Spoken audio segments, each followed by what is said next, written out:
উমেশ গোস্বামীয়ে সংকলন আৰু সম্পাদনা কৰা আৰু ইউনিয়ন বুক পাব্লিকেশ্যনে প্ৰকাশ কৰা এই কিতাপখন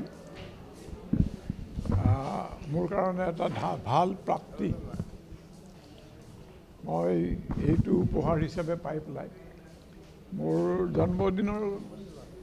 জন্মদিৱসৰ কিছু পিছতেই এইখন কিতাপ ওলাইছে, বৰ ভাল লাগিছে মোৰ। আৰু জীৱনৰ নতুন বছৰটো এইখনৰ আৰম্ভ হোৱাটো বৰ ভাল আনন্দদায়ক কথা।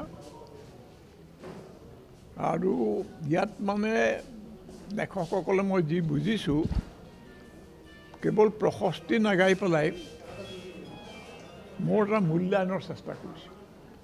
সেইটোহে দৰকাৰ। কোনোবাই কাৰোবাক ভাল পালে প্ৰশংসা কৰিব, এইটো এটা বেলেগ কথা, আমিও কৰোঁ। কিন্তু লগতে সমাজৰ কাৰণে বা সাধাৰণভাৱে মানুহজনৰ অৱদানৰ মূল্য কি, গুৰুত্ব কি, কিবা দোষ ত্ৰুটি আছে নেকি, সেইবিলাক উন্মোচন হোৱা বেছি দৰকাৰ। গতিকে এই ধৰণৰ কিতাপ এজন মানুহৰ জীৱনকালতে বৰ বেছি নোলায়, তো ওলাইছে, বৰ আনন্দৰ কথা। মই সকলোকে তাৰ কাৰণে ধন্যবাদ দিছোঁ।